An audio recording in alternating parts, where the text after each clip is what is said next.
Your Excellency, that is affecting half of Kenya's counties following 4 failed consecutive rain seasons.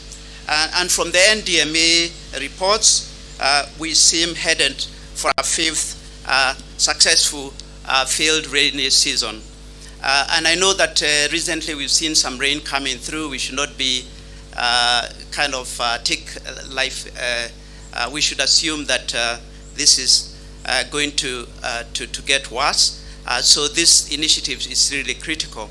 I've personally traveled to Marsabit and to Isiolo for food distribution drives, and I have witnessed the effect that the drought is having on livelihoods and on lives. However, I've also been immensely touched by the resilience shown by our brothers and sisters in these counties. Ladies and gentlemen, we know that there is no single entity, whether in government, NGO, or in the private sector, that can tackle this alone. It requires the partnership and collaboration across all sectors, as Your Excellency, you have stated, for both short-term but also long-term interventions. We have already seen these partnerships come to life in various aspects. We've had initiatives such as Pamoja Tungane between private sector. We've seen a lot of support from various other institutions. We also know that there are various companies that have been doing their bit by trying to reach the most impacted through food donations to supplement what the government is already doing. With this committee in place, we now have an opportunity to bring all our efforts under one umbrella and to have real long-term lasting impact in terms of both dealing with the emergency, but also, as Your Excellency, you've said, in terms of dealing the future too. Under the leadership and the stewardship of the Deputy President, we look forward to incorporating all the necessary technical expertise needed in order to fulfill the mandate given to us by His Excellency, the President. We remain cognizant of the urgent and immediate interventions needed to alleviate the suffering of those impacted by the current drought. That is why the committee is dedicated to immediately establish and implement a national drought mitigation appeal fund under the auspices of the Kenya Red Cross. We'll also be seeking to mobilize resources and supplement the government's drought response program in alleviating the impact of the drought ravaging the country. And every small contribution, big or small, everything counts. And as Your Excellency, you've said, by the end of today, we'll have a pay bill, a number that will be the single point of contribution by anyone who wants to contribute.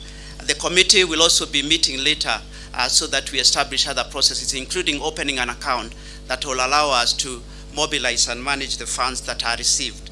The resources will support intervention to cushion those impacted by the effects of the ongoing drought by way of immediate relief activities, including cash transfer programs, food donations, amongst others. But even as we discuss and implement these short-term measures, as you said, Your Excellency, we are aware that there is need to look at long-term interventions to mitigate the effects of the perennial drought and the climate change which has been blamed for the current situation. There is no doubt that the multiple impacts of climate change are disproportionately more damaging to countries such as ours than any other parts of the world, despite the continent contributing the least to creating the climate crisis. Climate action is an integral part to solving the recurrent droughts, among other issues, and the private sector has a critical role to play, as you have observed, Your Excellency. A few weeks ago, during the COP27 climate conference, business leaders from across the continent made a commitment to climate action with company-level actions that each of us will take. What we are calling for as a business is for homegrown innovations, solutions which the private sector can lead, and for partnerships, especially when it comes to financing from the global community, but also from local sources. So some of the practical steps that the private sector can take include joining the science-based target initiatives and other initiatives that many stakeholders have already spoken about. As we transition to a green economy, we must also ensure a just transition by investing in job-rich growth and also protection of workers and communities we operate in. When it comes to technology, we have an opportunity for strategic collaboration and investment in companies that offer alternative green solutions. We can also integrate tree planting as a corporate social investment pillar and deploy appropriate resources towards afforestation service. And we are cognizant of the commitment and the challenge that the President made during the COP27. I call upon my fellow CEO to join the Business Leaders Coalition that we can bring together and bring to life our climate action ambition.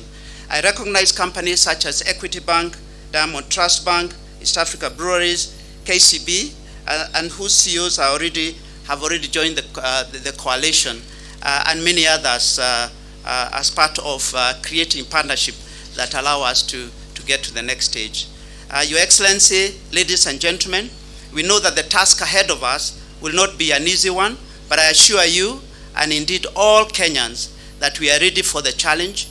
We look forward to working with all those involved to ensure that we implement appropriate measures and actions to reduce the vulnerability to and the impact of the perennial drought. I need to end by saying we all operate and run large organizations, and we know that unless Kenyans are doing well and continue to have a livelihood that they can rely on, as companies, we cannot be able to be successful in the long term.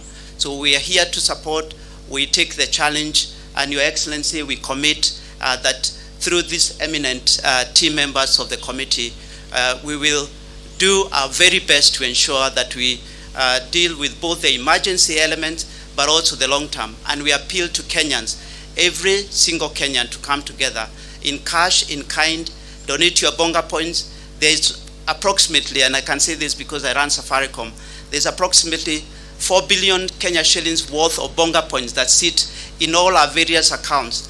And I'm sure there are many of us who can be able to donate some of those Bonga points to ensure that we don't have kids going home hungry, to ensure that we can also start to think about the more long-term elements of this crisis, so that we ensure that we are not here again in the future. But what I can say from as chairman of the committee is we commit to play our part to complement what government is doing and to support the whole agenda and ensure that we protect lives and protect livelihoods. Thank you, Your Excellency.